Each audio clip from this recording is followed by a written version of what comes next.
We talking about back in the day and right now. Yeah.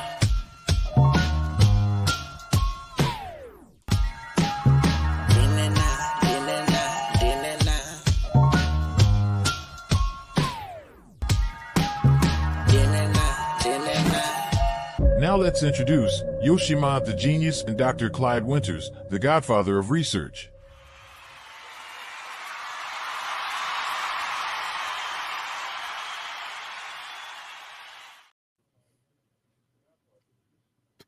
What up, though? What up, though?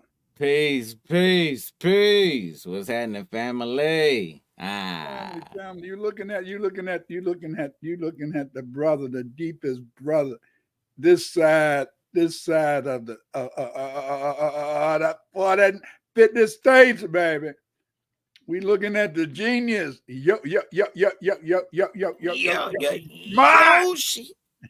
Yoshi. What's up? And then hey, we got the world renowned, the one you love the most, the one your parents love, the one your kids is digging, the grooviest dude in America, the grooviest dude in the whole universe, Dr. Clyde Winters. Yeah.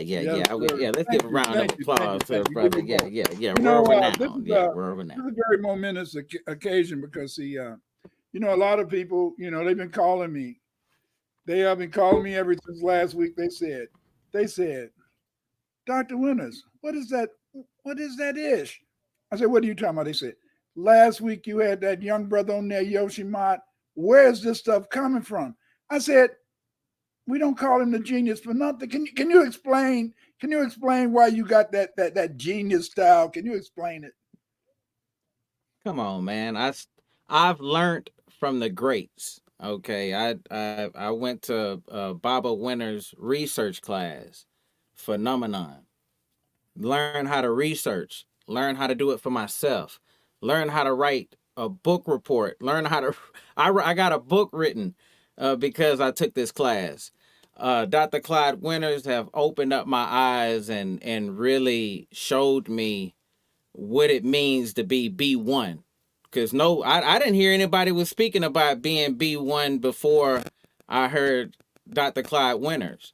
And man, if it weren't for you, man, with all that research you did and the books, I got your books right here. I want to show everybody the books I got. I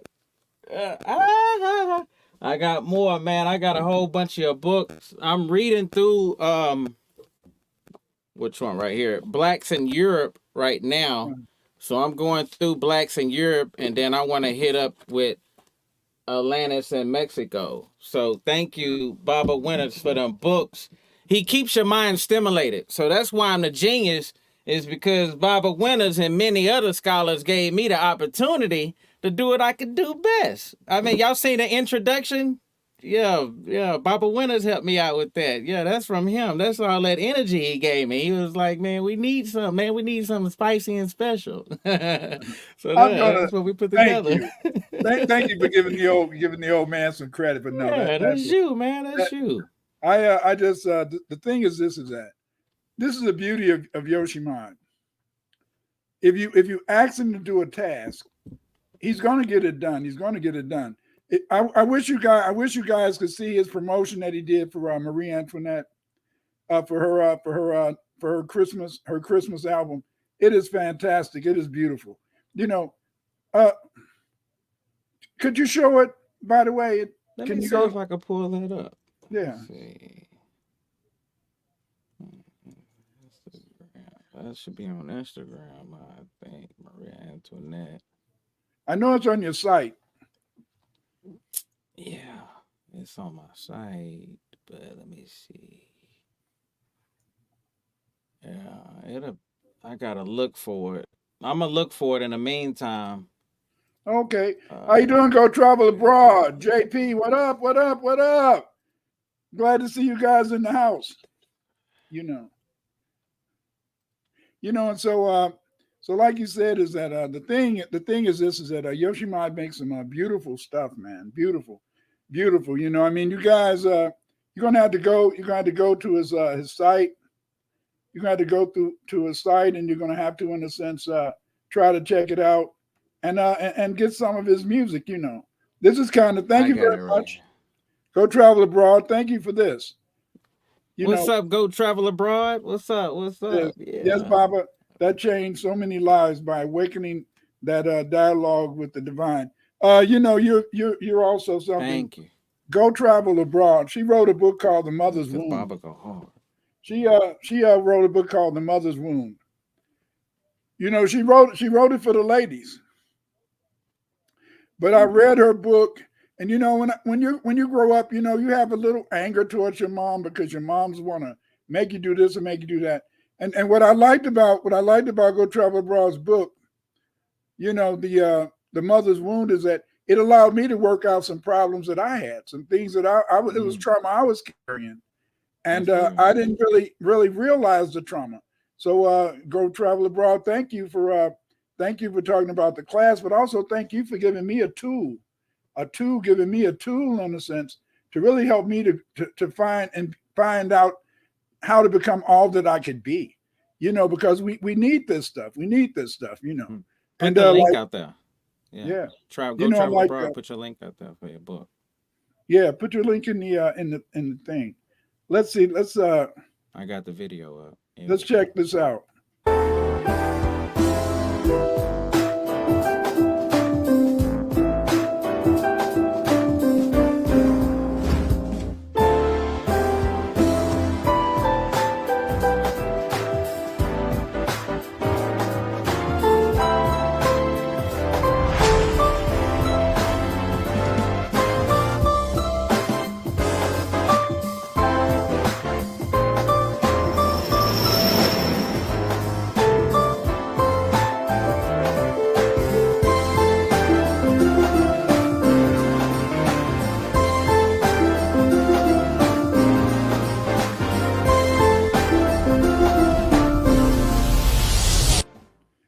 Damn. Hey. Where's my copy? Where's my copy? Damn. Family. Hey. You guys, if you've been following me for the past 3, 4, 5 months, when I put his commercial up, you be thinking that I'm playing. I'm not playing. We do not call Yoshimar the genius for nothing. Appreciate this it. man. This man will make your site, make whatever you doing, make it. Come on.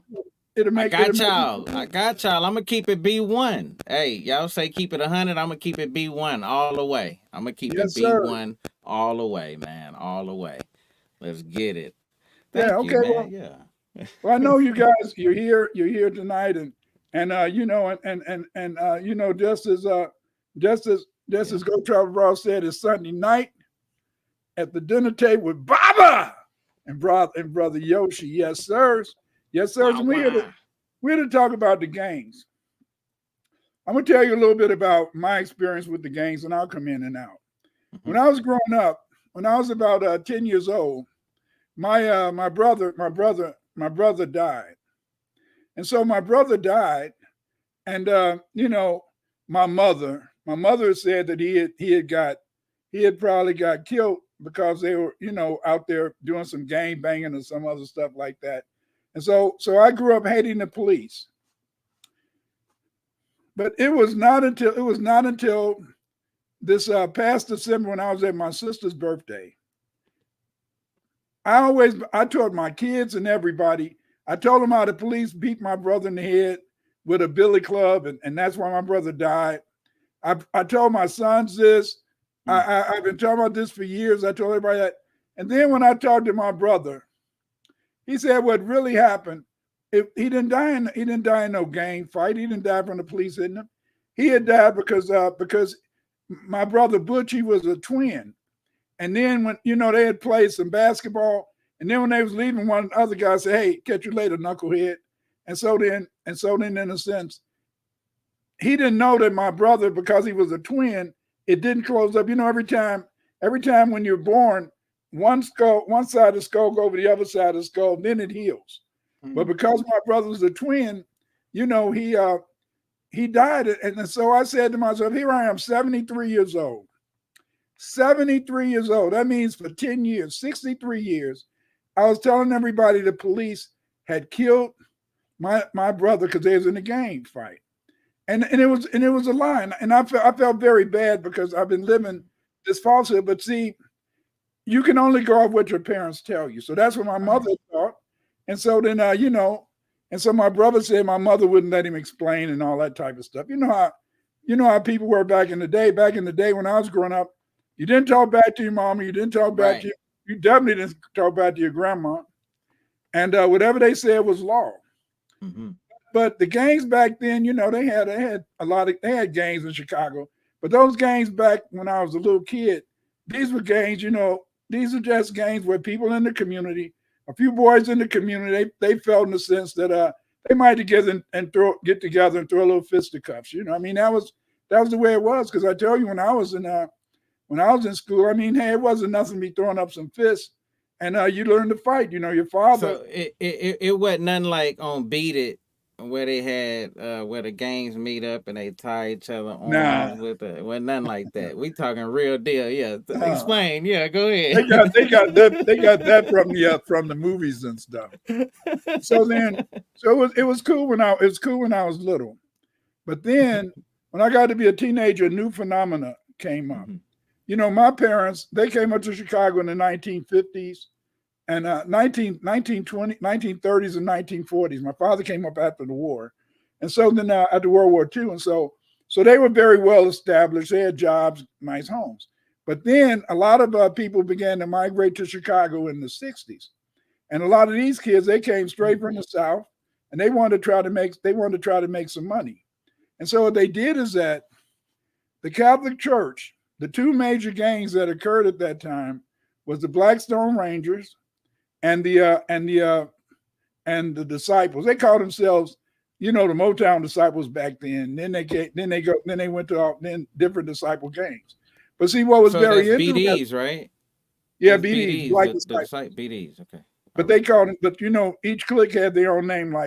Like around my house, there was Motown Disciples, but they were still disciples because they were all organized. See, back then, each gang had what was called literature. And the literature was supposed to be the traditions of their particular gang. They also had, you know, I know you've seen where the Jews had that Star of David and all that type of stuff. Right. Well, each gang had their own star. One gang had six points, another one had 5 points.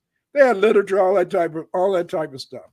But see, the interesting fact about this is that at the same time the disciples was being in a sense groomed in Inglewood on the south side, on Drexel, which is also on the south side of Chicago, the Blackstone Rangers was being groomed too, and they were being groomed by priests of the church. What?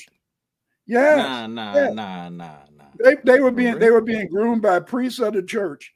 You know, one in Inglewood and the other one in Woodlawn. See, and so then back then I didn't think about it back then. But as I got older, I said, damn, you know, that was planned. It was planned by the police. See, because every year, even up to today, every year a train stops on the south side, and somehow the kids attack the train and they get guns. You see, like when I was growing up, I forgot the name of the guy. He would give everybody guns. See, just about a lot of gangbangers had guns because see, when I grew up, when I got about 14 or 15, I knew how to make a zip gun. You know, get some wood, you get a pipe. Make sure you when you get the pipe, make sure you sand it real good. So when the bullet come out, you know it won't backfire on you. So you had to sand the pipe real good. Get you some wood on the inside. Yeah, on the inside, you know. Okay. And so then you get a real big rubber band, and then you get a nail. Then you get a 22 bullet.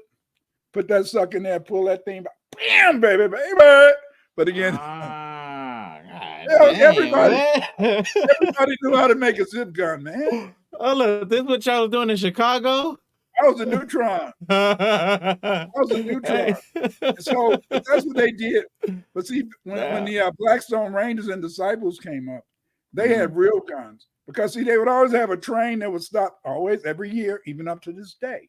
A train to stop on the south side, and somehow the gangbangs would know, and the train would be full of guns, and they Hmm. would go get the guns. Yeah, So then, these gangs of Blackstone Rangers and the Disciples, they both had literature. They were both founded by the Catholic Church. But the interesting thing about this is that these were the gangs that began the colors.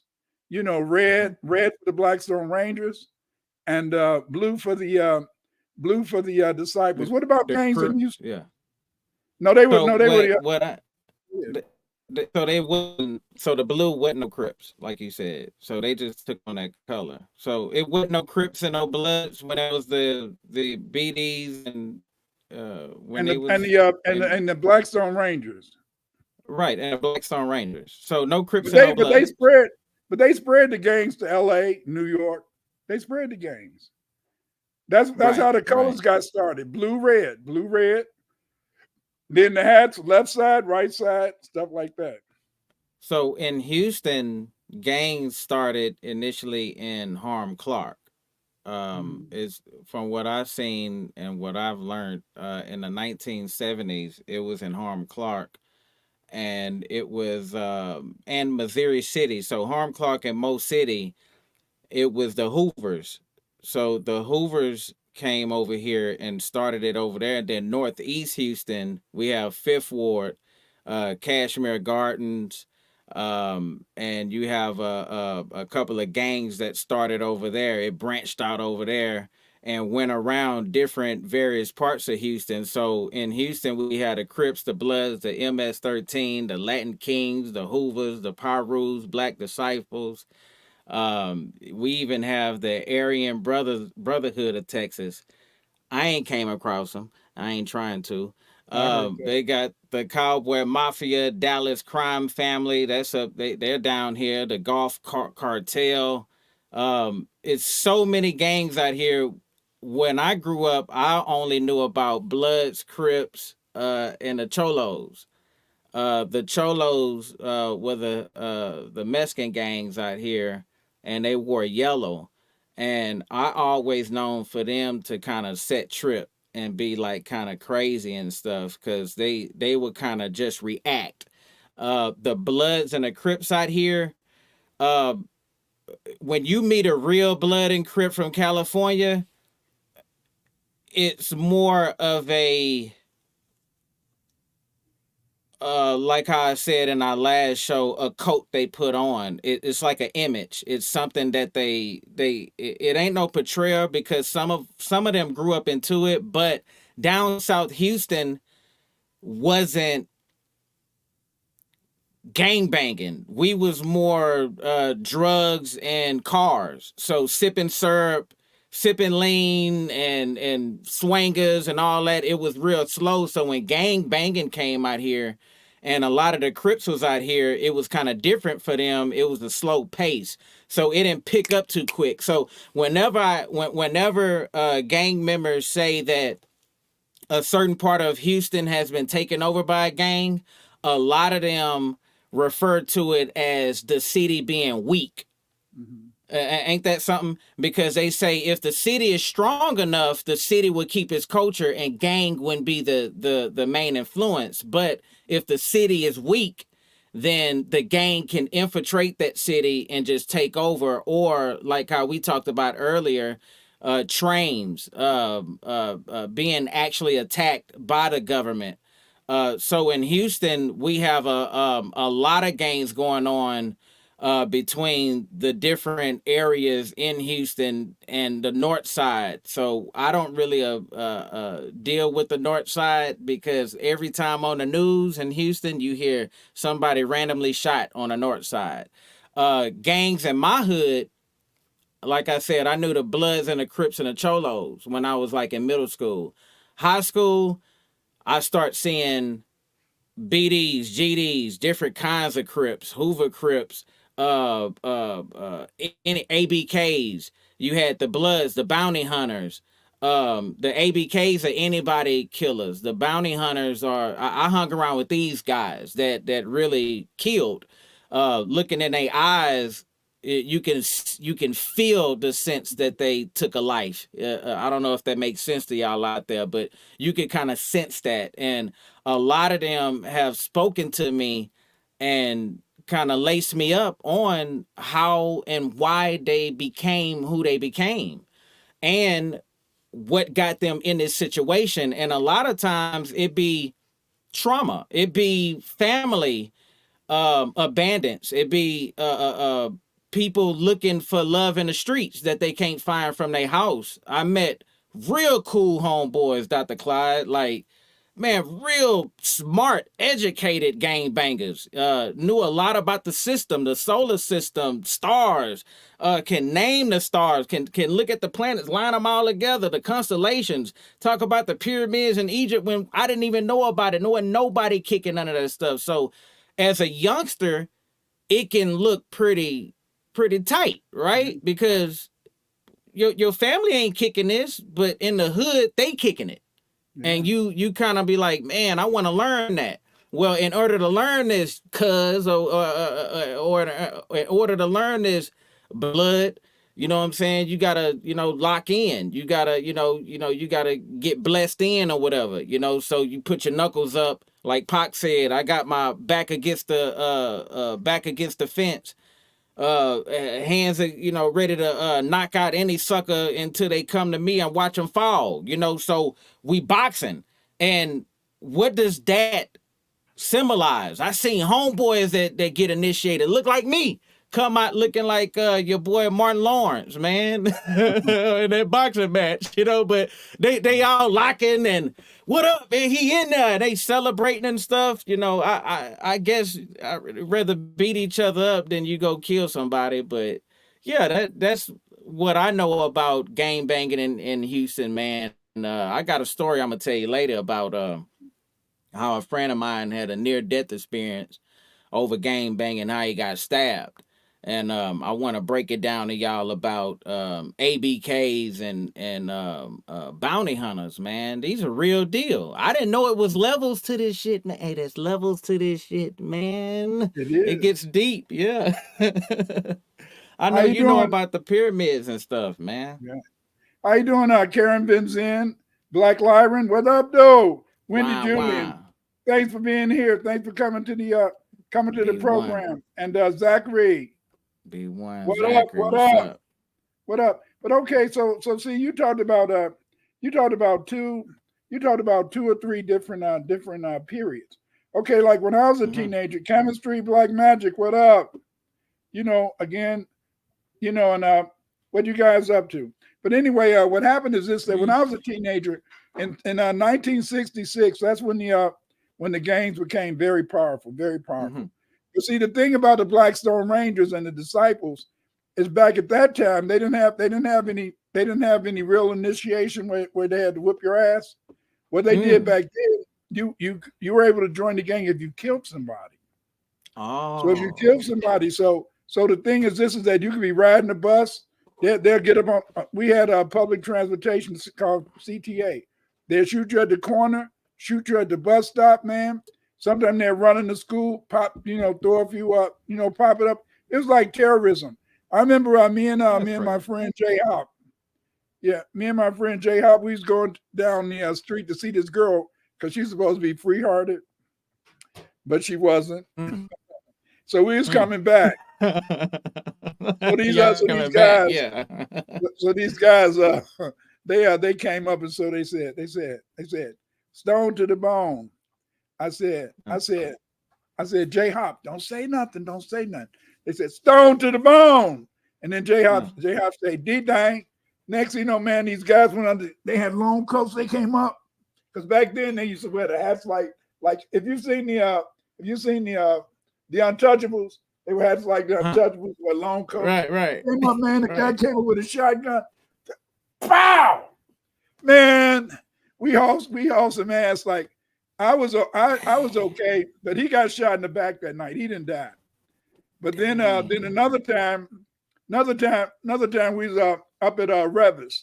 Uh-huh. That was the high school before I got to junior high. We was around in sixth. We had to be in fifth or sixth. No, we was in high school at that time. But anyway, we was up at Revis playing basketball.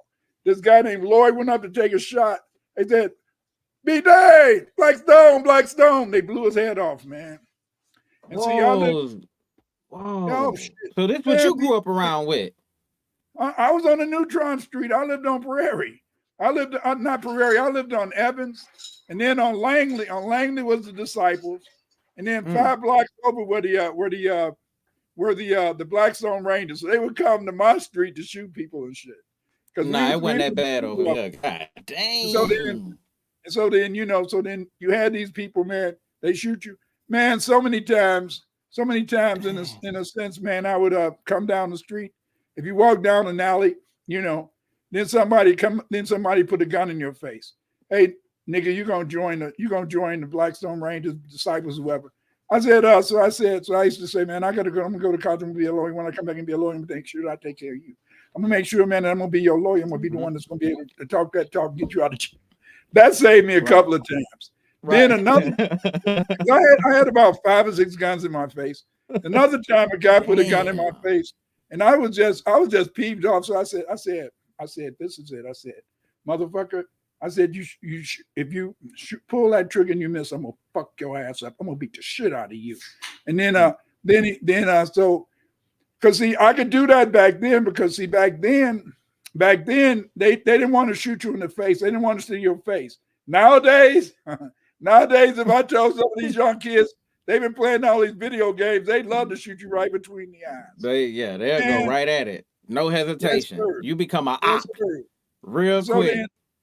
And so then we had that, but then what happened? So at that time it was a lot of the games. But see, what happened is that the Jamaicans, they started, in 1968. In 1968, I think it was at President Nixon's inauguration, they invited the Blackstone Rangers.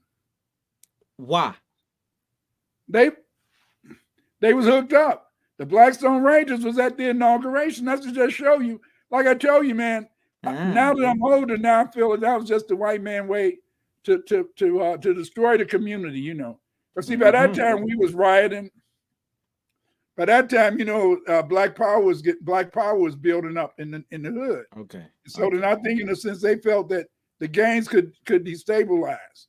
So then, by the 1970s, the Jamaicans, they brought in crack, and the Jamaicans, you had to admit that the Jamaicans were very innovative. Yeah. So the Jamaicans brought in crack. Yeah, they brought in crack. Wow. In Chicago. Wow. The whole country, man. You saying Jamaicans brought in crack? Who invented crack? You saying the Jamaicans? So the Jamaicans invented crack. The Jamaicans brought it over here. Yeah, and see, they were the most. The Jamaicans were so inventive. They were so inventive because see, what made the Jamaicans What made the Jamaicans so inventive is that they gave you the rock, and then you had a ready-made plastic container to blow it to smoke it, man. Wow. And so what happened after that? Because see, we already had, in a sense, some heroin and marijuana. You see, the Italians, they controlled the marijuana. And so what they did is that they got the gangbangers to sell the marijuana. See, back in the 70s and the 80s, the only way that you could sell drugs, you had to be affiliated with a gang. But see, in Chicago, the disciples, they was always just mainly troublemakers. Really? Yeah, they were mainly just troublemakers, a lot of trouble shit. Somebody would sell a little bit, but see, the main people who were selling drugs was the Blackstone Rangers, Four Corner Hustlers, Latin Kings. They was all under the red. They was all under the red. But you said that the Italians they did the marijuana. They did the marijuana, and if we know by history that, like they said, the gangsters who kind of created a lot of this drug and liquor, alcohol stuff, were bootlegging, were a lot of them, right? except for foreigners, crack. Except for foreign crack. folk, except for Except for crack, crack. except for Yeah. crack. So they kind of brought that game. If we start with them, you can see the kind of when you say you have to know somebody to know somebody. So to start it, you have to know one of them. So one of the Italians to get that front on marijuana to get in a game, just like you got to know to get a kilo, you got to know a cartel. So you got to Yeah. know somebody in the game deep. Yeah, Wow. Wow. because see, remember it was the rich white folks who had the money to kind of Yeah. sponsor you to go get the dough. Right. But Right. see, nobody ever tell on them because you're gonna be hooked up. See, and Planes and so boats cost money, y'all. that's Shoot. right. And so then what happened is because I think it was some woman who was able to make a connection with the Mexicans, but Yep. that was way in the 80s, late 80s and Uh-huh. stuff. So anyway, so then by the 70s, you started seeing a lot of people join the gangs. Because see, a lot of people, you had to look at it from this perspective. A lot of women started going to work. All right. A lot of women started going to work. A lot of, as I told you, when I was growing up, it was always a man around the crib, mainly an uncle, cousin, something. Mhm. But see, what happened in the 70s is that a lot of the men, no man was in the house. And mama was working. So then a lot of the kids, they started gravitating to the gangs because that's when the gangs started talking that family shit. We all family. You join. Yeah, that's what I talked about earlier. Right, you're right. Where they looking for that love in the streets, looking for love Yeah. in all the wrong places. Yeah. You're right about that. Okay. And That's so then they wanted to join the family, because see, they felt in a sense that was a way that they could get a surety. Because see, in 1969, I went away to college down in Urbana. So so I didn't come back to Chicago till 73, 74. And by that time the gangs were totally different. By that time the gangs was mainly into the hustle, But the thing is is that I really didn't learn about the hustle until I was teaching in Division I in county jail. That's where they put all the murderers and stuff. And so that's when that's when I met a lot of big time. So you seen all this in the streets, growing up having guns put up in your face, seeing how gangs infiltrated your neighborhoods. You seen how the dope infiltrated your neighborhoods. You got out a lot of that nonsense by telling gang members that you're gonna be a lawyer. Yeah. And then you ended up working in the prison, you say, right? I was Division I, but see what I, happened is that you had a choice. Like I said, the gang started really pumping around 66. But then by 67, 68, Black Power. So I was Black Power plus by the Panthers, 60, right? Yeah. And see, plus by 60s, 67, I joined the football team. So I mean, hey, you gonna mess with the football team? We're gonna fuck you up. No. So I had a gang of your own. I had a gang, but not a gang. Yeah. We didn't have any guns. But the thing is that they knew that we was, they knew, okay, you do something, we're gonna retaliate. So then I was playing football. So then I didn't have too much trouble then, except if I went to the wrong neighborhood. See, back then, man, if you went to see a girl or something, you had to be very careful. You couldn't go around the hood, like I said. Man, they'd come on the bus, stone dang, bam, bam, bam. And then they start running because see, that's how they joined the gang. Like cowboys. Western movies. That's right. So then by the 80s, that's when everybody started selling stuff, Back then, some of the gangbangers, they would buy jackets and they would buy nice, Jordans and all that type of stuff. But this is it. If I was teaching on the west side at that time. And so then this is it, is that if somebody would rob you, they would steal your jacket, they would steal your shoes, but they wouldn't touch that money. Cause see, if you touch that money, they cap you. And what they call the cap, they shoot you in the kneecaps. That's why a lot of people up in Chicago, a lot of people in their late 40s and 50s are in nursing homes now in wheelchairs. That's what happened to when they got capped. Oh, I thought it was a pimp walk. I thought No, they they had the pimp walk going on with the strut. So they all got shot in their knee. yes, sirs. You mess with So, you mess with those people money, man. That was it. When I was teaching in county jail, man, they man, those guys, they talked about all the cars they had, all that type of stuff, you know. And you know, back then, like it was like if you was a scary woman, when I was teaching in the Division One, if you was a scary woman, what they would do is that they would turn you into a prostitute. And what they would do is that this is what the ladies told me. Now I wasn't up there in the tier, and so what they said is that, you know, a lot of times the guards they don't be watching, so a lot of times they would put they'd put a cup up on the table, and then a woman would get up there, cover your children's ears. Anybody got your kids around, cover their ears. And so then what they would do is that the woman would they would put a cup on the table, then a woman would get up there, and then that scary woman who wouldn't fight, they would make her perform oral sex on the woman on the table. Then they'll get another woman jump up there, and then they put the money in there, you know. But see, that was back in the 80s. Now most of the time when people go to jail, they be a lesbian for a while or they be gay for a while. You know? Right. So it's complicated. Yeah, it seemed like there's a connection between jail and homosexuality. It's almost like I heard a story about actually BG. If any of y'all know who BG is, Cash Money, he just got out, but he made a song a while ago, and it was about a dude being tough on the block.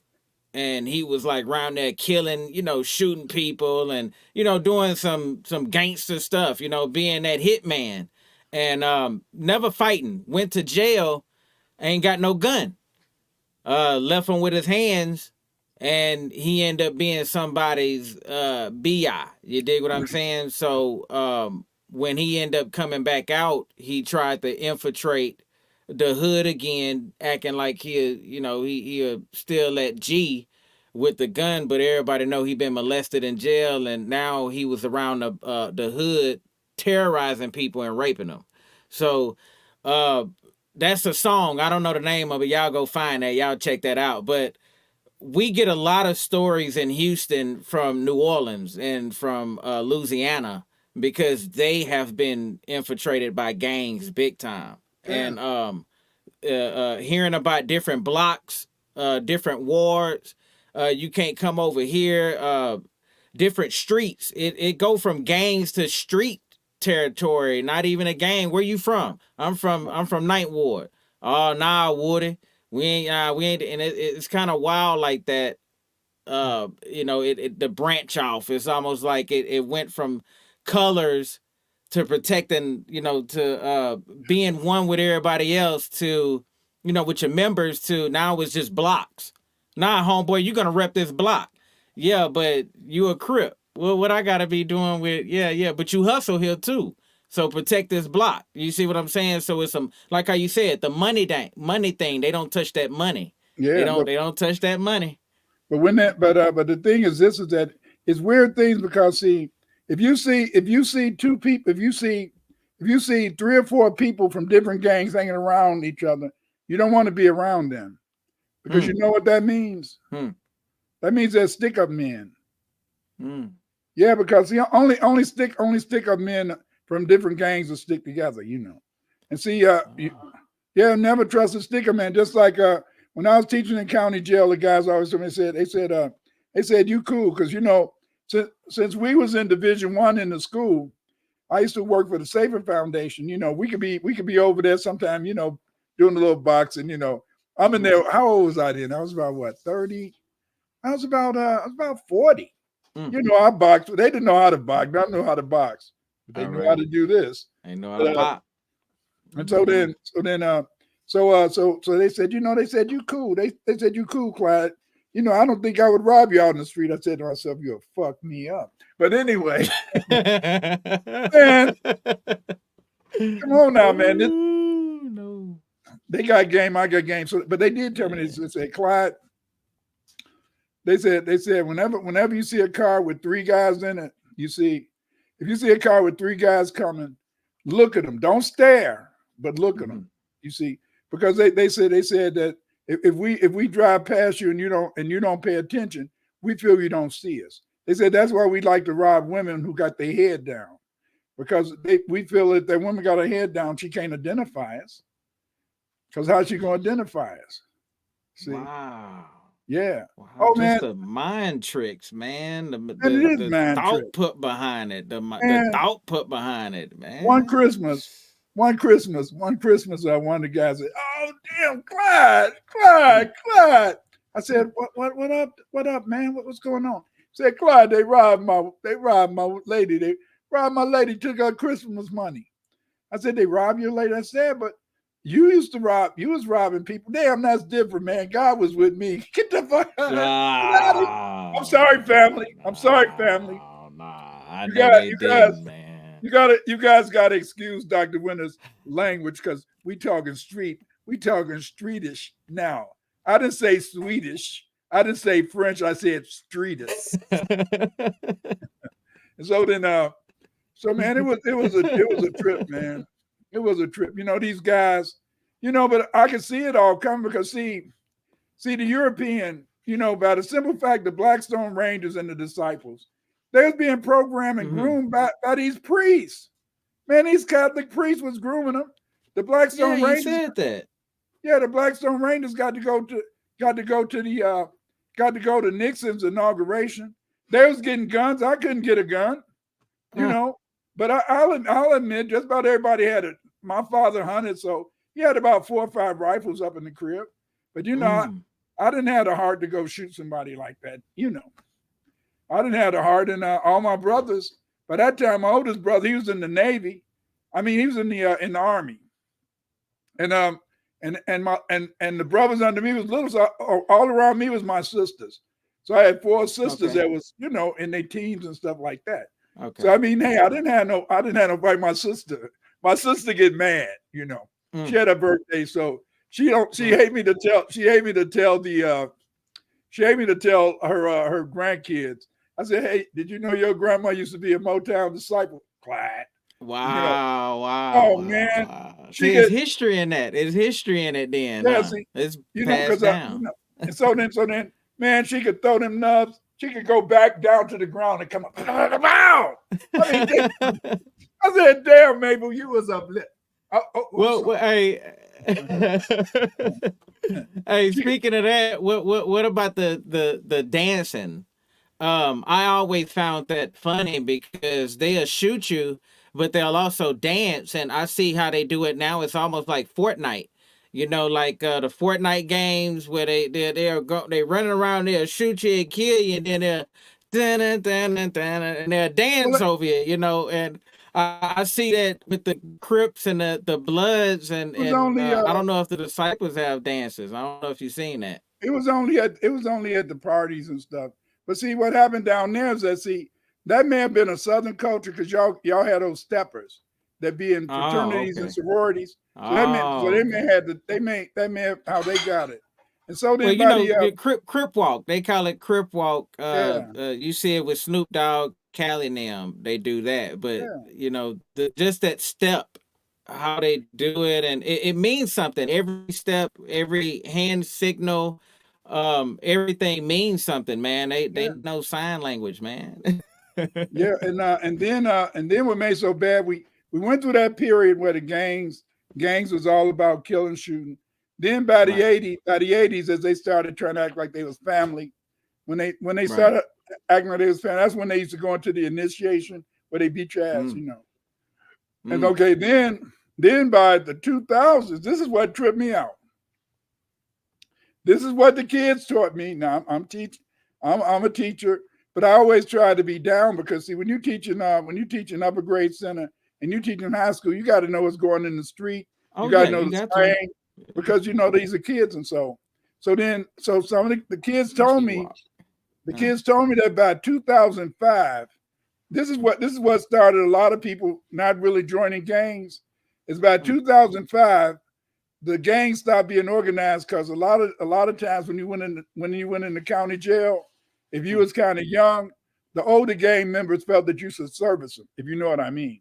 They used to feel that you should give them a blowjob. Whoa, Yeah, you should give them a blowjob, or you should let them rape you because you was younger than them. Oh yes, you know. So then that was by about 2005. So you see this evolution of the gangs, and so then now you got, like you said, now you got a lot of guys around there raping people, you know, because rape is rape. Yeah, rape is rape rape. because No matter what. rape is a power play. Ain't You know, when nothing you cool rape about it. somebody, that's because you want to have power over them. Mm-hmm. And so then by the after 2010, see what happened is that in the 90s, you know, see all that drug shit, that was to put us into amnesia. And all those gangbangers, they was making that money. As soon as those black gangbangers started making all that money, they started busting them left and right, man. The jail was just filling up in the 90s. In the 90s and early 2000s, jails was just filling up, you know, because see, here was your problem is that the average, when I learned in county jail that the average gangbanger, what happened is that when they went to jail, when they went to court, they would, in a sense, the judge would say, okay, your trial is in a year. And see, because these guys didn't have no other job, then after 2 or 3 weeks or a month, they back on the corner trying to sell some drugs. So the same policeman that caught them the other time, caught him the first time, they catch him again. And so see, when I was teaching at county jail, what I found is that I used to think the judges were racist, the judges was no good. But I started seeing that a lot of times the judges gave them a break, but they'll have so many cases. You know, by the time their court day came around, they have so many cases being caught the same way. And then, Well, you know, go ahead. I was just like what you were saying. I was looking at it like that too. When I was in the hood, I seen a couple of my homeboys who would make all this money and then get locked up, and all the money that they made, they use it for lawyers to bail them out, the court fees, to get them free. So the cycle continues. And then they take the money. Then they take the money you gave your mama to keep for you. They take absolutely. that money too. They take that money too. Yeah, they take all that.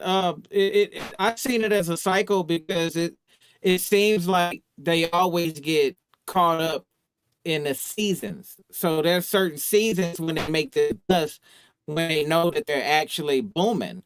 I had a friend of mine, he was hustling hard, right, on Forum Park. The laws, you had like a gate before the door, and so the laws couldn't open up the gate. They banged on the gate, so my homeboy opened up the door. A bunch of pit bulls was in there. The police told them to come out. My homeboy wouldn't come out. It was kids in there too. The lawman put his hands in there with the firearm and shot, and killed 2 of the dogs and put bullet holes all through the house. Off of drugs, you know, because they was, you know, bagging up, you know, here and there. But that was a friend of mine, and all his little homeboys that he had, they was kids, they was minors at the time. All of them got charges, and all them charges went on from them being misdemeanors to adults, and it changed their lives, man. So, man, that gang banging, that drug stuff, man, that's a big deal. And then by the 90s, up in Chicago, because I was in county jail, we had Spanish students too. But see, the Spanish students, man, like Humboldt Park, you might hear that on the news, Humboldt Park and all that. Humboldt Park was where the Mexicans lived. On the north side, you had the Puerto Ricans. And so what happened, man, is that in the Spanish neighborhoods, they had a different gang on every block. Can you imagine that? Every block, a different gang. I mean, if you walked over to the next block, you might get killed or beat up. That may be your last walk. Yeah, that's right. That may be your last walk. That's sad.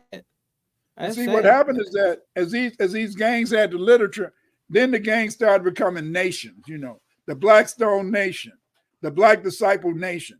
So then these people, they started acting like they was their own nation. You know, like their own country. So you So couldn't go on. that's okay. So that's how you get the branches off from different groups that call themselves nations as well, where they Right, and you mentioned the territorial right. aspect of things where they become very territorial, especially over things that they do not actually own. They don't own. Oh, You in a oh, neighborhood like if you live in the projects at 48 state, you in the projects, and you fighting for the thing. But if they catch marijuana, you and your mom and them kicked out the damn building. You oh know, yeah. and people fighting and killing over block because Oh, this is my nation, and they really took it serious that they were different nationalities, that they was a whole different nation. Man, when I got in county jail, man, I saw brothers who grew up together, but they joined to get a different gang, and now they had to kill each other. One guy, the Spanish guy, he came to us and he said, y'all, can y'all get me out of the school? I gotta get back in the with population. I can't be in the school because they told me to kill my friend. You see, and damn. yeah, but see, they belong to different gangs as they got older, Yeah, and yeah, I because got you. I got you. and I was so gonna and I was so gonna ask that because if all them Hispanics on different blocks and they all zoned to a school, their kids, the adults hate each other, but no, these were teenagers, man. right, the teenagers hate each other, but their siblings got to go to school together. They all Yeah, under one roof, so you got gang activity in schools. yes, So yes, they sir. took it from the block to Yeah, the schools. that's right. Like one day, this kid he said, Dr. Winters. Damn. One day he said, Mr. Winters. I wasn't a doctor then. He said, Mr. Winters, what would you do if I came up there and hit you? I said, I wouldn't do nothing, but if you came and hit me, I'd hit you. I'd smash your head up against the blackboard, and I'd hit you 5 times before you hit the ground. That's all, baby. That's I know all, that's baby. right. I know that's Yeah. right. When I was teaching on the West Side, we had two interests. It was, drug dealing Uh-huh. was really heavy on the West Side back then in the 90s. This is before I Mm, taught at county jail. So then the kids, mm. said, Dr. Winters, why do you have our chairs on an angle? Why you got them on an angle? I said, well, this is Right. it. I'm up in the front, but see, let's figure that one of y'all try to take some money and don't turn your money in. I said, so then if somebody come to shoot you, they're gonna shoot you first, and I'm gonna be safe. They said, what? You're gonna let them shoot us? I said, listen. I said, you out there banging, gang banging. Yeah. I got to go home to my wife. I got a beautiful Yeah. wife at home. I got to go home to my wife. So if y'all want to do that stuff, do the do. But then, man, what was interesting, they've had these nations, man, killing each other over damn. And then what happened is that after 2000, at 2010, the gangs were all broke up. They didn't have any organization. It was just Uh-huh. people fighting for their neighborhoods, killing each other over neighborhoods, man. And then on top of killing each other over neighborhoods, what made it so bad is that you had to buy your own product. Mm. See, before 2010, you got the marijuana by being part of the gang. But after 2010, you had to buy your own pack and you had to try to sell it yourself to hustle up some money. So it Oh, was okay. all messed up, man. No front. It was all messed up because everybody had to buy their own stash and stuff. Now you say there's the nations, then we go down from there. We got the gangs, and Yeah, then we but go each down gang from is a there. nation. So Each the gang is a gangs, nation. each gang is a nation, and each nation are tribes. Right. These are pretty much Wait, tribes. wait a minute. Wait a minute. What are you talking about? I don't know. I mean, I'm asking because hey, I'm just asking a question. So Damn. does You it have all do it all link to each other? Because I'm trying to make it make sense, Baba. I'm trying to make it make sense. Help me out. now see why you put the Indians and the gang back. Yeah, Now you see. yeah, Now you see. yeah, Okay. yeah. Because they all think they belong to a different tribe, and they hate and kill each other. People that grew up Oh. together, people that went over. Ooh. What used to get me was that Mm. some of these guys, man, They lived in the Man. same hood, like you said. They went to the same school. Yeah. They even went over each other's house. Right. They dinner, sat around the table with your mom and the rest of the family, then later kill your ass. Divided by colors. Yeah. Divided by the because I always looked at gangs as like KKK members because I'm like, man, these brothers will kill you before a white like in Texas. You gotta go to their neighborhood. Go to their neighborhood to get killed. Where I'm at, you're in the neighborhood, brought into it, and you gotta fight for your life with your own people. And then you look at the news and you're like, cop killed a black dude, and I'm like, man, they around here tripping. The cops out there killing them, and they're out here killing us. What the hell going on? So you question that? Yeah. But back in the day, back in the 60s, the 70s, in the 60s, and in the 60s, except for the riots, they didn't kill police. But it was usually, in a sense, the rioters that might, take a policeman's shotgun and shoot his ass. But by the in the 80s and the 90s, only the Latinos would shoot police. See, only Latinos would shoot police in Chicago. So Latinos, they was. Remember I said down here the Latinos out here was kind of real crazy. They call themselves the Cholos, and yeah, I can see that. So they was out there killing police. It wasn't the black folks first. It was them killing the police.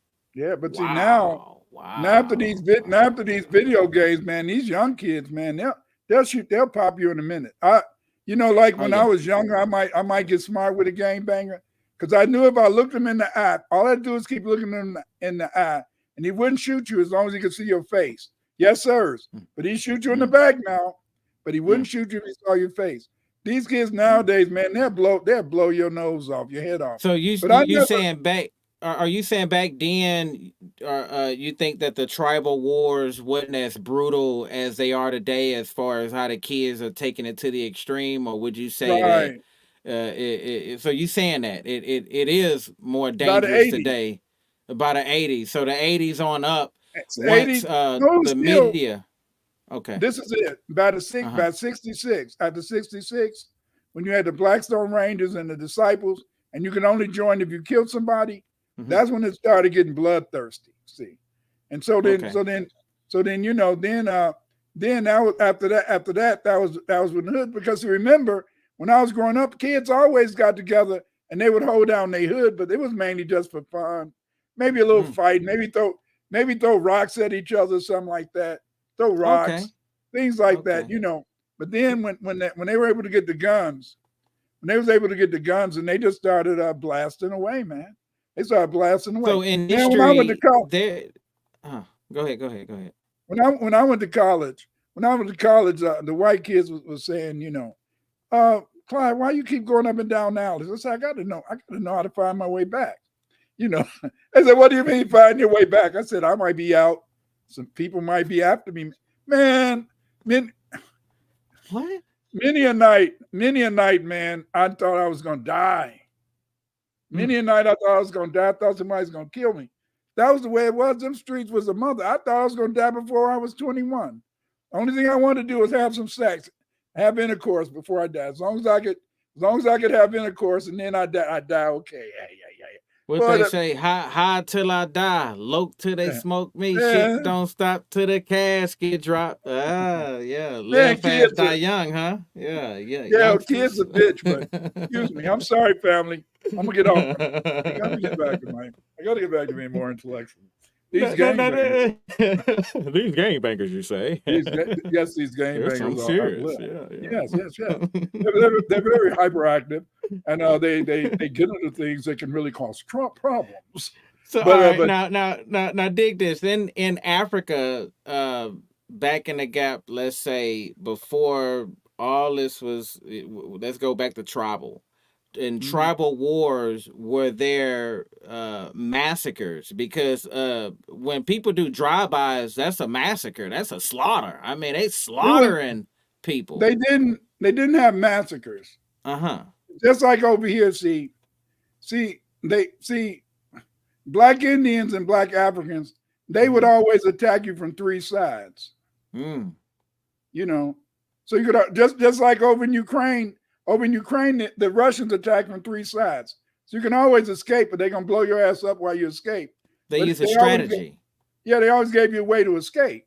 Well, But see, every nation had a strategy of defense. So they had a way how, just like how you can relate it to the Crips and Bloods now with the defense of drive-bys. You know, where they'll catch you while you on your in front of your house, and they'll catch you slipping, and they'll light you up. You know, when your guard is down. But they got that from who? Hey man, I'm thinking they got that from them. Yeah, the mob. Remember the mob? Yeah, the mob. The gang. That's why we talked about the Italians when we talked about that with the gangsters. That's why I talked about the gangsters. So if we look at the who kind of took it to that next level of massacres or slaughters, it was the Italians. So let's bring it back to the pureness of it. So the tribal wars of the nations wasn't around there killing a land full of people for yes, different in a way I got it correct. So they were. Got to correct you because we had to go to let's say the Tuscarora War. In the Tuscarora War, these were black Indians. Okay. In the Tuscarora War, you see, the white man was mad at the Tuscarora. The Tuscarora down North Carolina, Mississippi, places like that, and Florida. And so the Tuscaroras, so the white man, what he did is that it was 39 white men was able to go get 1,000 black niggas in another tribe, and then they joined that 1,000 Indians helped 39 white people to destroy the Tuscarora. Something like the Confederate, where the blacks fought with the Confederacy to fight, the whites got them to fight with that war, with all that. So the white people, in a sense, you know what I mean? But it was worse than that. So this was worse. This was a manipulation game on fight them for them to get what they wanted. So they played the middleman in this war. Nobody benefit off of nothing. But them. They got the absolute benefit. Okay. Right. See, and so that's how the white man took over America. Well, that's why they say the white man word ain't shit, right? That's right. And see, how's the white man taking over the black communities today? With the gangs. Well, with the gangs and not keeping their word, like how you said, history repeating itself. The word is not being. I think, as I look at history, I think what black people are very upset with, and other folks ain't really tripping on, is white folks don't keep their damn word. They lie. They just lie right to your face and take your shit. And just really don't keep their word. They don't keep their end of the bargain. But the gangbangers the same way, man. You brought up eyes. Mm-hmm. When I didn't notice that when I taught in county jail, it was an Indian teacher there from India. His name was Xavier. He said, Clyde. He said, look at that guy. I said, look at those eyes, and they called it dead eyes. And so when you see a guy that's got dead eyes, the eyes show no emotion. Most people's eyes will show happiness, joy, but these people who are killers, they eyes show no emotion. They call them dead eyes. Dead eyes. And that's right. That's right. And that's why when you said that you could look in certain people's eyes, right, you could tell what they was all about. And so you may could feel that dead eye. And so and so see, just like the European use those Indians to fight against each other. That's what they do to keep the black community all stirred up. See, they create this unity because they went through a period in the 70s where some of the gangs wanted to go black power. They put them in jail. Jeff Ford, and some of the other ones got in jail during that Black Power mess. They put them in jail so they could keep the gangs stirring up trouble in the community. See, because see, if you got and so it's what did they do? Look at the cowboy movie. If you look at the cowboy movie, in the cowboy movie, what they do? They always kept the Indians fighting each other, so the cavalry and the rest of them could come in. See, I mean, when you know. Is that true when I want to take you to the Indians fighting each other? If they kept them drunk with fire water, is that true that they kept the Indians drunk with fire water to keep them fighting the same sense as they keep black FBA in the hoods now with drugs and alcohol to keep them? Go ahead. They did the same thing with the brothers, you know that. Where do you think the term firewater came from? It didn't come from the red man. It came from the black Indians. Right. Because they give them that rum, and they go out. That's how what they would do is, a war tactic. Like the first Thanksgiving, in a sense, what they did in 1634. You know, they wanted to get these Indians. What they did is that they come and stuff. And then when they went home, you know, they attacked their village by 4 a.m. in the morning. They was all high. See. That's like that movie that you seen with the black, what it called, Queen, the African Queen, where they went in and got them while they was that same way. Okay, so that's one of the techniques. Okay, got you. That was one of the techniques. Also another technique was they always attack from 4 sides. See, black people used to attack from 3 sides. So when you got tired of fighting, you could always leave. And so you know, because it was supposed to be chivalrous. But then with the white man, he started getting them used to conquering, capturing around what? I think at least 700,000 to 1 million black Indians were sold into slavery in Bermuda, Jamaica. See, the first Maroons in Jamaica, they was Aboriginals from here. All right. Now, if they was from getting shipped to Jamaica, what port you believe? What's that? What port of United States were they getting shipped from? Like what region? I think Charleston. Some of them from up in Massachusetts. Yeah, it didn't matter. So this Massachusetts. So like Gulf? No, Massachusetts. Where Boston, we at? All that type Boston. of stuff. So this is Boston. Okay. South Carolina, Charleston. They also would just go from other little ports. Wasn't no specific port. There wasn't no specific port. Okay. Right. The first triangular trade was a trade in getting black Irishmen from India, black Irishmen from Ireland, and bringing them down to North America and the Caribbean to work. That began in 1625, and then in 1634 was the Aboriginal trade where they would attack Aboriginal villages, mainly get the men and send the men over to Jamaica, over to Bermuda. See, that's why so many black people today got all these names like I'm Winters, you know. Right. Your last name is Mod. Right, then, Mod. Winters Crawford. See, because what happened is that most of the time, not all the time, but most of the time they would take the Aboriginal men and sell them to Jamaica. And so then they would take the Aboriginal women and put them on the plantation. It was already black Irish, black Welsh, and black Scotsmen on the plantation. So was the black Irish? Did they have any history of tribal wars to indicate? No. So they didn't have So the black Irish really wasn't. They didn't have too much war with each other. They lost the war against the British. They were Catholics. They was fighting the Protestants. Well, before the white folks. So before the Europeans came along, was there history of tribal wars with? So there were between the Catholic. You had the British fighting the Irish. Both of them was black. Both of them was black now. Okay.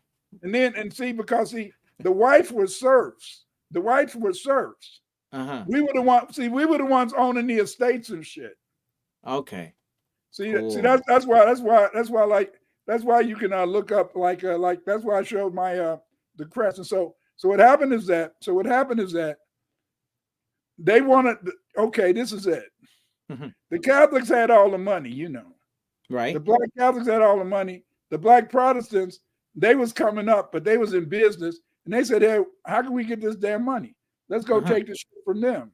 So Right. they killed the first time, I think, first time Oliver Cromwell fought him, he killed at least about 1,000. You know, they Damn. that was only 1,000, but he killed at least, by the time the war was over, they killed at least about 50 to 60,000 of them. See, it's mind boggling. It's mind boggling. The way that these people for money, man, it was all about money.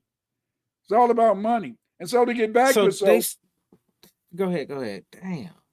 so you had all these black Irish men on Right. the plantation, because see, Mhm. they weren't worried about the Irish men coming bringing them to America, because they didn't know nothing about America, so they was gonna stay cool. So you had all Okay. these Irish men, and then you had all the Aboriginal women coming in. And see, that's Uh-huh. that's why a lot of us, even though my mother and them were Choctaw, their last name was Hamilton. That's how Okay. that's how we got all these surnames, because there was so many Aboriginals mating with the black Irish. Mm. And then when the black Irish and Aboriginals would run away from the plantation, they go back to their village, and then some of them. That's why a lot of us got names like you got these Indians. People saying I'm an Indian, I'm an Indian, but they got a damn Scots or Irish name. That's got an Irish name. So a lot of you saying a lot of our names in America, like my family last name are the McCrays Yeah, from Marshall, Texas. So that's you right. The saying a son of the Crays. see, son of the Crays. I don't Yeah. teach And me. so I so then need so then yeah. so that means that even though you may have Indian nationality, Uh-huh. you also would have that black Irish, because that's how they met up on the plantation. Right, Okay, and right. then you had all these black Irish and Aboriginals mating. Then when the sub-Saharan Africans came in, that's why we got our surnames. Because when no European gonna let you get that surname. I don't think we understand how big Ireland is, man. I mean, for a lot of us to come from Ireland, yeah, man, we go hard. Yeah. Yeah, just like Sister Shanice, she was trying to Snap. donate some blood. Sister Shanice Right. was trying to donate some blood to Uh-huh. somebody who had cancer, Right. and they showed that it was somebody in America that had the same blood. But see, Okay. now we know that was her relative. But now we Really? know, yeah, but now we know why she was relative, because he probably one of those black Irish that went to the Caribbean was Right. and another brother or sister went to North America. See, Right. so see, that's why it's deep. See, that's like okay, just like we always been taught that every light skinned brother or sister, your great great grandmama had to be raped. No, no, no, they didn't No. have to have been raped, because We they would produce some of them all. some of Right. them would have been already light skinned. Right. See, Right. and so then, but again, it's this whole idea of what the gangs do, is that the gangs, they go into this nationality. Because they go into the nationality, they ruin the neighborhoods. They Yeah. make it hard to really get together. I remember, and then what made it so bad is that that a lot of people got out of prison. They had 3 strikes. They went. Then a lot of them walking around in their late 40s and 50s and gang banging. What the hell is this? Whoo. 40s and 50s and gang banging. Well, industry gang banging, I notice is different than street gang banging because I never met a Crip that paint his nails, but I seen Snoop Dogg paint his nails. Mhm. Um, a lot of the Bloods, like Lil Wayne, he's a Blood. He call himself Damu, so whoop. He do all that. But when I talk to real gang members, they're like, "Nah, he got a pass, and he pays us for that protection." You ever Yeah. heard about that? You ever heard about like Takashi 59 is a Blood and Mhm. or something like that, but he paid his gang members to keep them happy to Yeah. claim their set that they put in the work for all that murdering, all the KKK activities.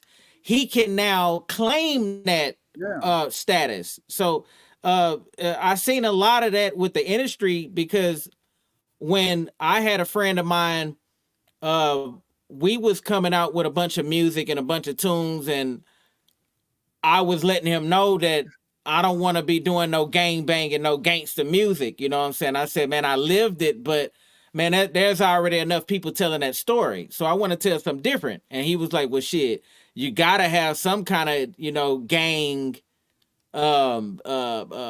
people behind you. Somebody got to be behind you. You know what I mean? And I'm like, what you mean? He said, well, that's how you open up the doors. It ain't about what you know, it's about who you know. So people in the industry see gangs as a way to get clout. Yeah.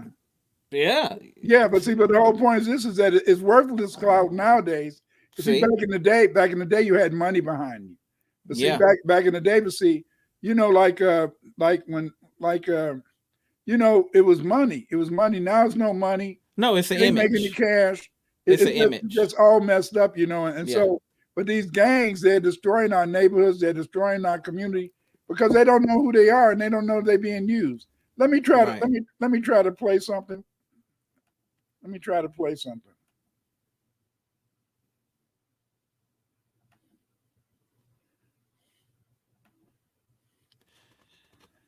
Shout out to Tons 5. What's up? What's up?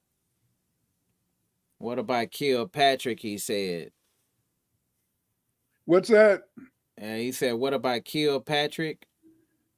I don't know them. I don't know what that is. All right. The Thundercloud. What's happening? What's happening? What's happening? B1, baby. B1. Broderick Tails. What's up? What's up? What's up? Super Mike. What it do? What it do? What it do? B1. Go travel abroad. What's happening? What's happening? Yeah. Okay, let me play this. What they want to call themselves today. Yo, baby,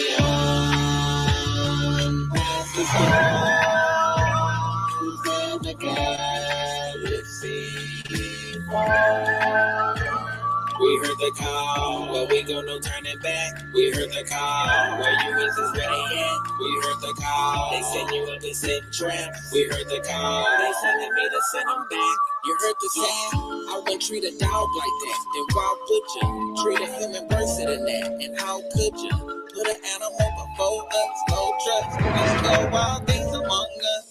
Crazy, my people distracted by Wakanda. Preachers teaching our kids not to think but wonder. So they wonder, unplug themselves from the cosmos, all drunk. Forgot who we were, find us, keep us. Look, they always divide themselves. Gotta play it one more time.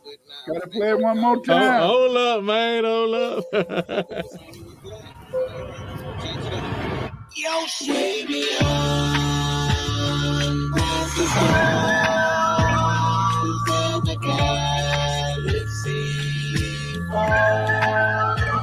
we heard the call, but we go no turning back. We heard the call, where you is ready at. We heard the call, they send you up and set traps. We heard the call, they sending me to send them back. You heard the sound, I wouldn't treat a dog like that. Then why would you treat a human worse than that? And how could you put an animal before us? No trust, let's go wild things among us.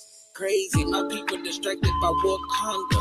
Preachers teaching our kids not to think but wonder. So they wonder, unplug themselves from the cosmos, all drunk. Forgot who we were, find us, keep us. Look, they always divide themselves, but they divide themselves with now what they want. See, this is the whole point. See, I heard the call. Here's the problem, man. Let me see. Here's the problem.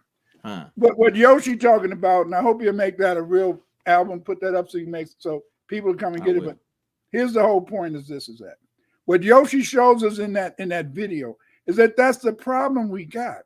The problem we got is that our community is too tribalistic.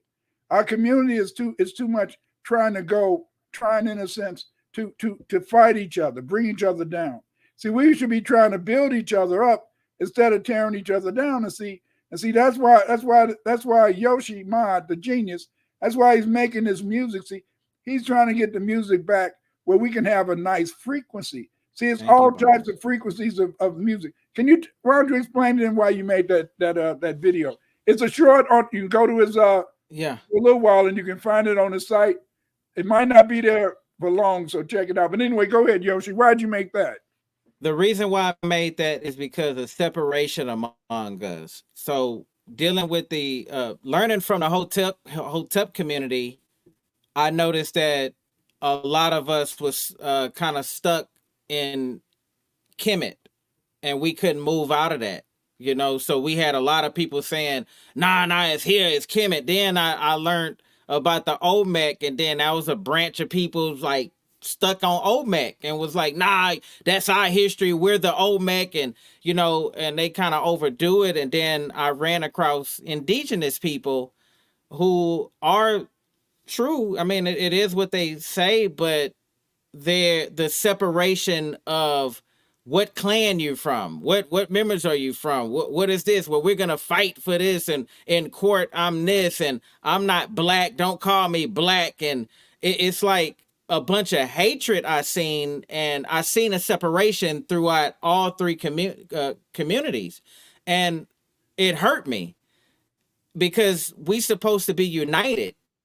Like, we got all that information up into here, and then we're like, no, I'm an Indian. Nah, we're all of this. All of this is us. I can't stop at one gas station. I got to go to the next one. I'm learning. We're here right now in America, but we own stuff in Asia. Let's go to Brazil. Let's go to Canada.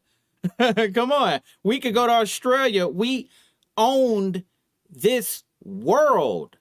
That's right. That's it. That's why I say I'm from beyond, because I'm tired of being a subject to these debates and battles about who we are and what we're claiming now. Nah, man, look, I got I got my son to feed. I got my wife to be here for, and I'm here to kick this knowledge to y'all, and so y'all can receive it. Man, I ain't got time for division. I don't have time to be hating you and saying that I'm not with you and I'm against you and separating you because at one point of time you was on this land and this was yours and you owned it at one point of time. I got you. I'm here to make the content to put it out there for your kids to see. That song right there has no cursing. I do not own the beat to the song. So shout out to the beat maker for that song. That beat is well known all around the internet. It's one of them Afro beats. But the content that I did in that song, I didn't write them lyrics down. I did it straight from the soul. I just put what I wanted, how I felt, and how I felt was division. Can we be one? Why do we have to have division? That's why I wrote it, Baba Clyde. And the visuals I put together, I used AI mixed with a little bit of CGI. I mixed that in, and it's up on Instagram and up on TikTok. It's the full song. I normally don't do that. To all my Patreon members, I want to thank y'all. Y'all subscribe to it. If y'all haven't subscribed just yet, but that's where you'll catch more full videos. But yeah, Baba, that's why I did that song, man. That was on my heart. That was on my heart right there. I don't like separation. Family, you got to go to Yoshimod's site and subscribe. We got to build this brother up. We want to get at least 10,000 supporters. Come on, y'all. We want to get 10,000 subscribers at least by June. We want to get 10,000 subscribers. Have your folk go there and check it out. I'm gonna see if I can play that one more time. If it's okay. Come on. Yeah, absolutely. Let's get it.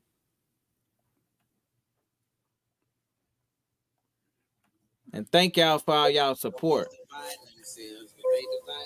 Y'all share that song.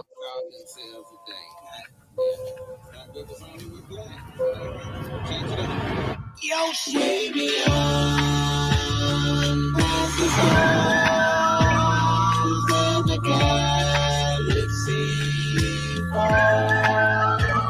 we heard the call, well, we go, no turning back. We heard the call. Where you is where they at. We heard the call. They said you were this in trap. We heard the call. They telling me to send them back. You heard the sound? I wouldn't treat a dog like that. Then why would you? Treat a human worse than that. And how could you? Put an animal before us. No trust. Let's go wild things among us. Crazy, my people distracted by Wakanda. Preachers teaching our kids not to think but wonder. So they wonder, unplug themselves from the cosmos, all drunk. Forgot who we were. Find this keeper.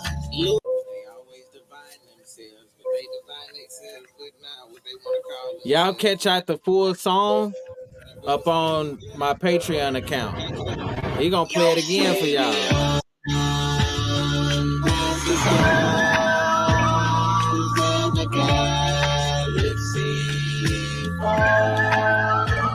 We heard the call, where we go, no turning back. We heard the call, where you is where they at. We heard the call, they said you were this in trap. We heard the call, they telling me to send them back. You heard the sound? I wouldn't treat a dog like that. Then why would you?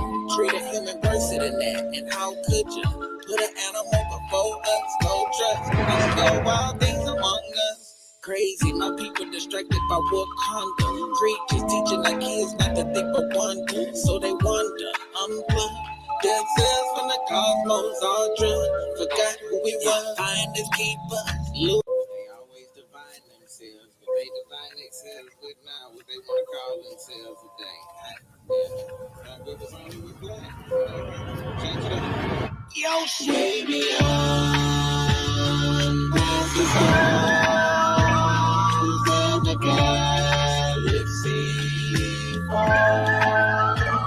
we heard the call, where we go, no turning back. We heard the call, where you is where they at. We heard the call, they said you were this in trap. We heard the call, they telling me to send them back. You heard the sound? I wouldn't treat a dog like that. Then why would you?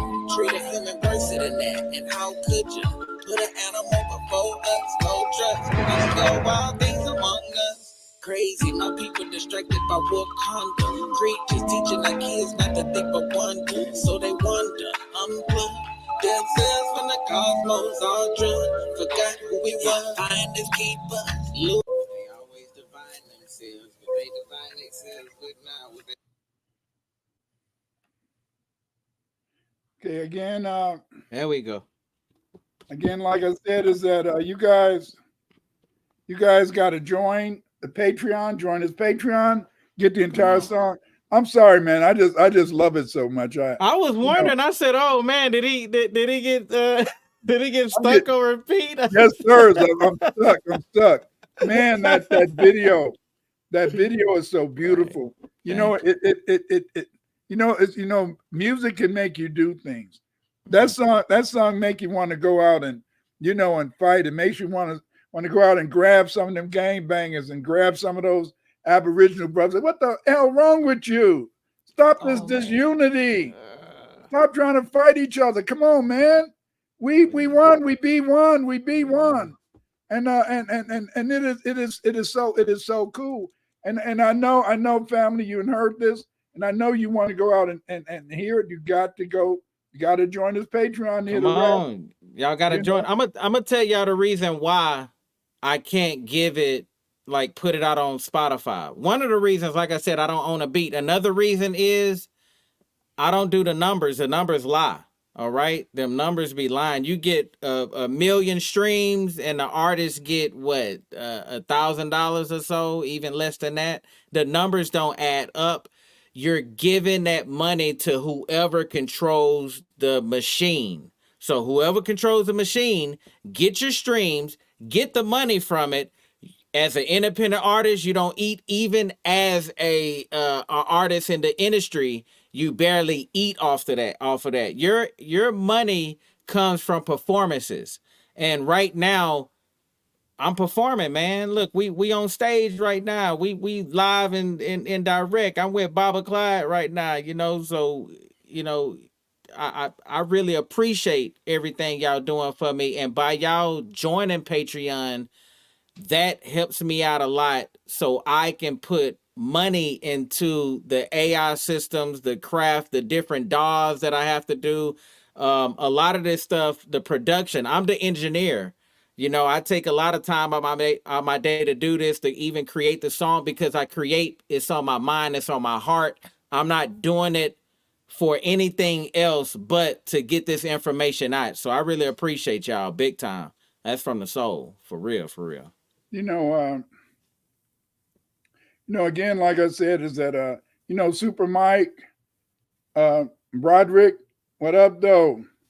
Peace. The Thunder Sound. Right, Rose. All you guys that came in tonight, thank Karen, you very thank much you for Karen, supporting thank this. you. Yes. And thank you for again, supporting. Tones feed. Yeah, tons. It's tons 5 from Florida. I want to, if I could find them up on here. Is that one of your homies? Yeah, that's one of my homeboys, man. The brother do jury, man. He go hard. I would love to share one of his page over here, man. Let me see if I can find it. But the brother does, he does like Olmec jury, like from scratch. You know what I'm saying? He man, the dude go hard. Let me pull it up right now. Let me see if I can pull this up, man. I'm gonna show y'all something, man. Man, y'all don't know who y'all be having in y'all audience, man. Y'all be having some live folks.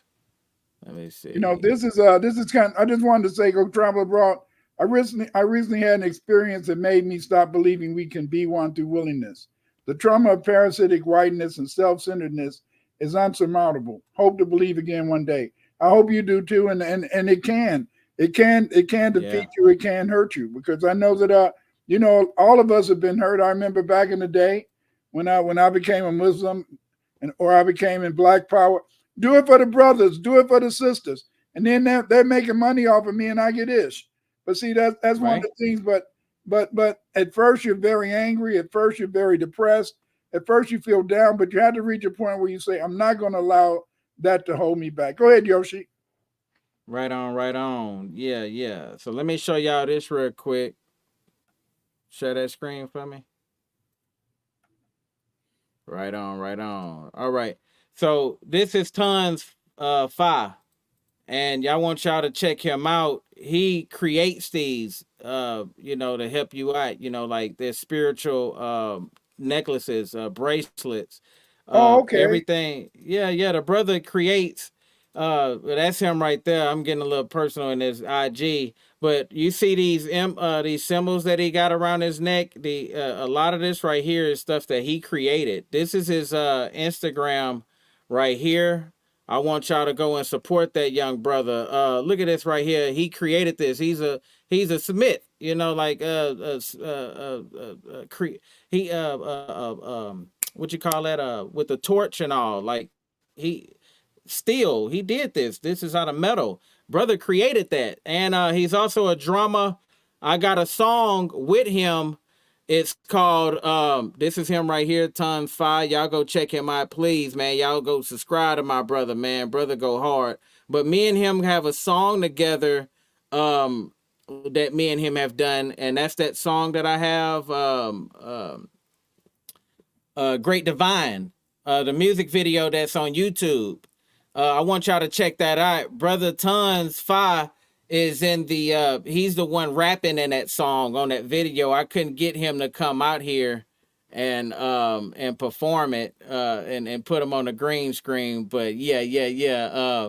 Great Divine was a video that was inspired by him, because listening to that verse that he put out, one thing that stood out to me in that song, what he said is, everything that you need is inside.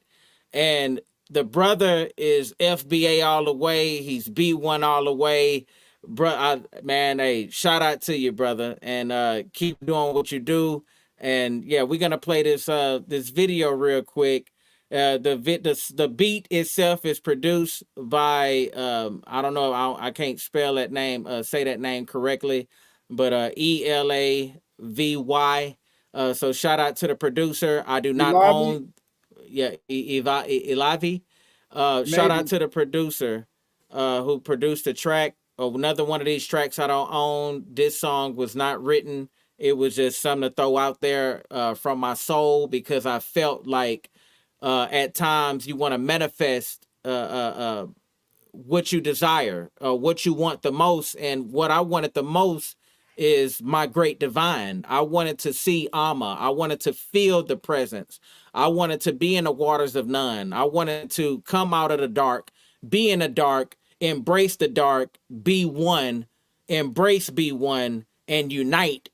You know what I'm saying? And being that light that I am to shed my creativity over just for y'all to see the vision. So yeah, y'all check out this song Great Divine with Tons Fire and Yoshi. Hotel.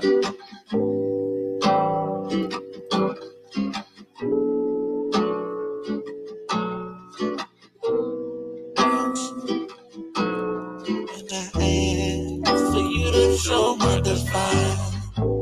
Show me my true divine. And show me my true divine. Oh, and I ask you to show my divine. Show me my true divine.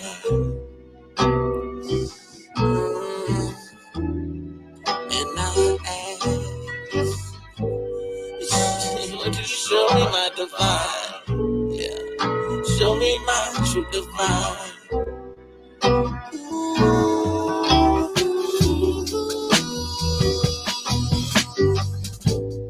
I couldn't face it. It's not basic.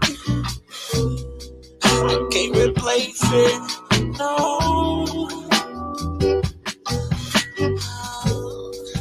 So seductive. Yeah, I wanna touch it. I often crave it. I only would light up for a reason. I know why we're breathing. I'm here for this season. Just give me a reason. I know I'm shining. I know I'm grooving. I know I'm moving. I know why we're chanting. And I'm lying and I'm feeling so divine. Real one ancestors on my mind. Gave me lemons so I turn them into lies. Alchemy got me shifted with the signs. Feel alive when I listen to the guides. Guts feeling never leave with my eyes. Got you up, got you down to the side. Everything that you need is inside. You to show my divine. Show me my true divine. Why don't you show me my divine?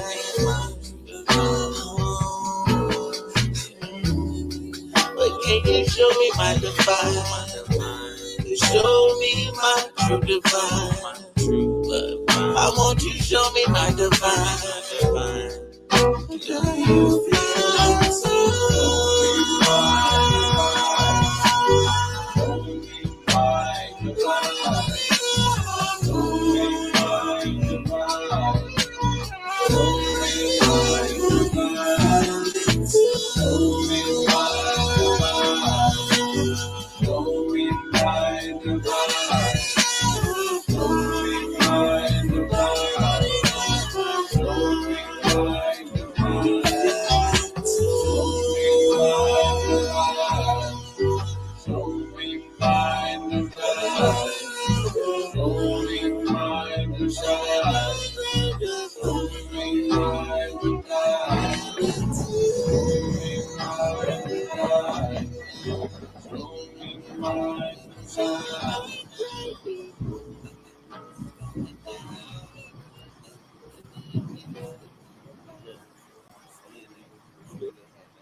Hey, I ain't got nothing to say, man. I say.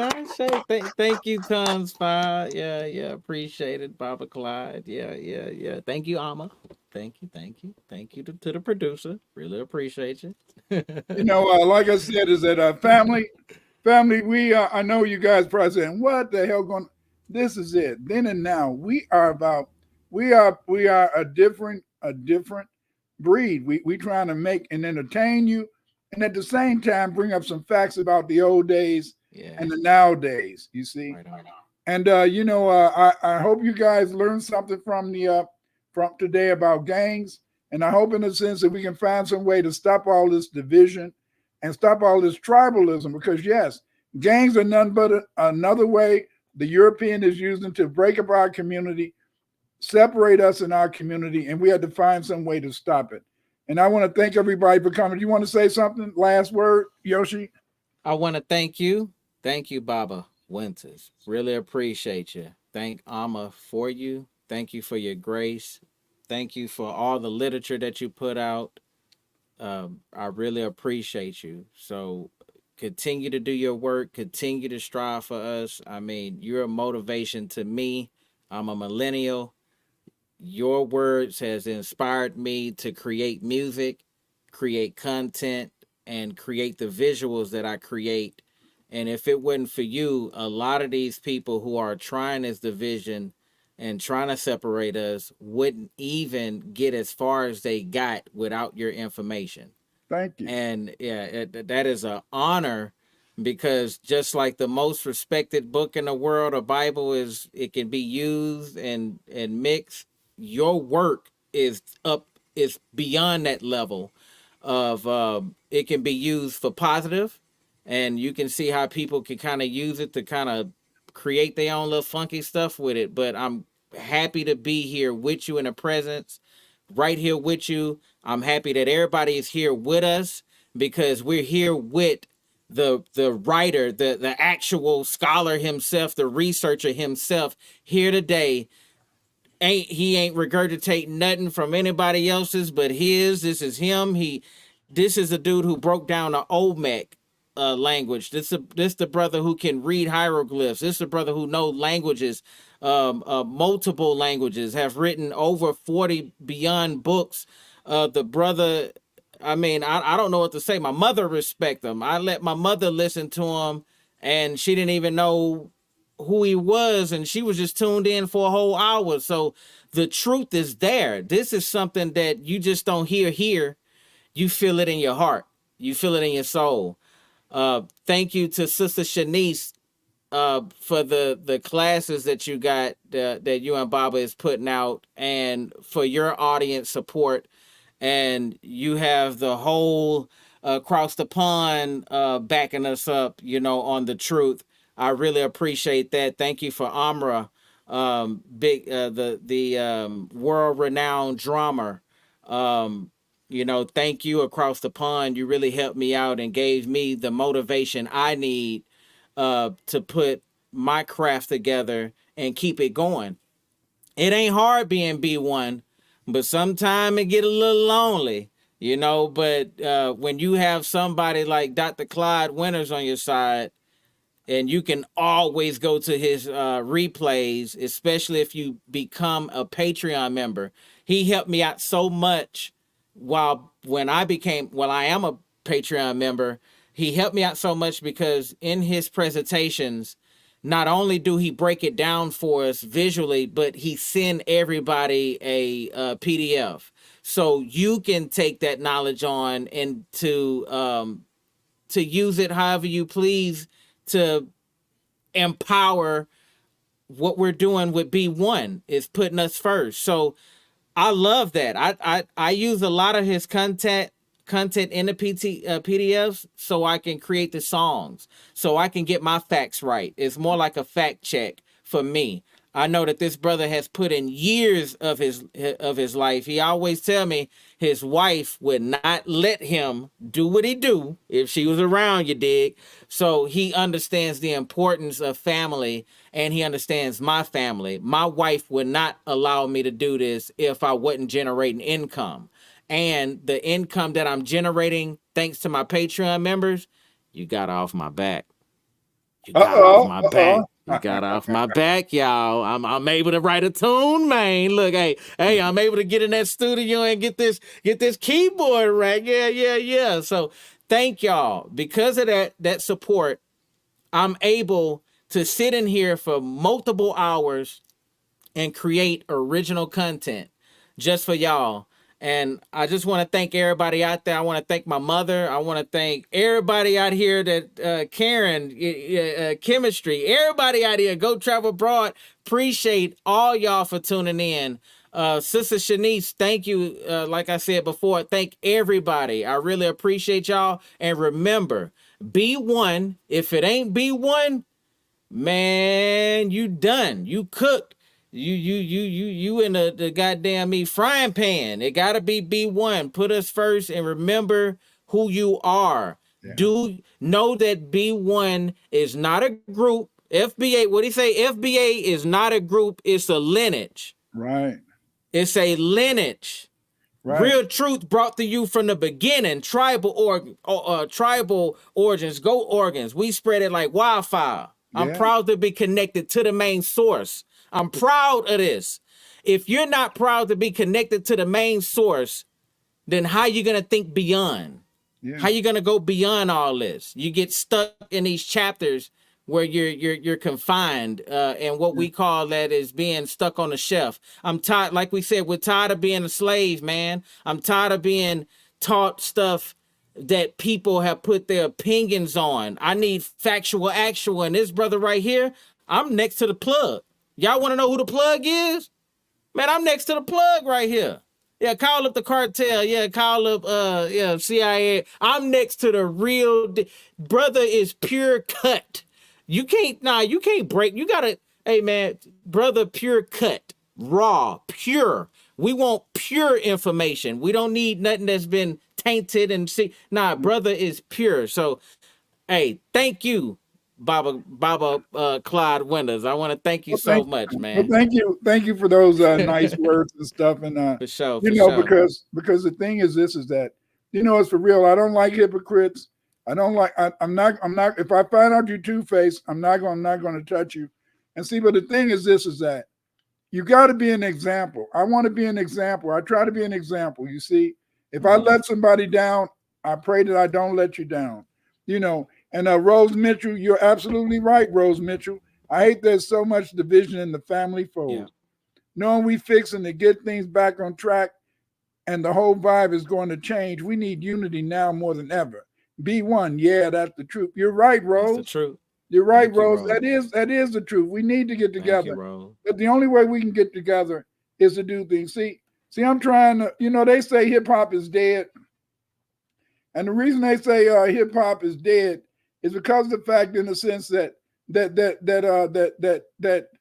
we don't have any real support. We don't have any real support. No. That's why I like bringing Yoshi music up, because see, this music is something you can listen to. This is music that you can get a groove to, you know, and it's music that can make you think, and that's what it's all about. You know, next week we're gonna talk about dating, then and now, and we're gonna talk about what it was like. Because I think that's something we need to talk about, because see, you know, a lot of brothers nowadays, they feel that just because they take a woman on a date, they're supposed to have sex with them. What is this? That's some bull. Yeah, that's some bull, you know. See, nobody want to marry a hoe, but we want to make hoes. We want to make baby mamas. So you join us next week. Join us next week. We're going to talk about dating. Join me on Thursday. I'm going to talk about, you know, I Ain't Black. And I Ain't Black is going to deal more with what we were talking about tonight in terms of this division. This fact that nobody want to be black, everybody against each other. Again, thank you guys for showing up. Yoshima, thank you for giving us this nice music. And next, who knows what you might hear next week. But I guarantee you know, it's going to be a stone cold. It's going to be stone cold. Yeah, you already know it. It's coming from the genius, baby. It's coming from the genius. The genius. Everybody have a good evening. Good night. Ashe-o. Peace. Ashe-o. Ashe-o.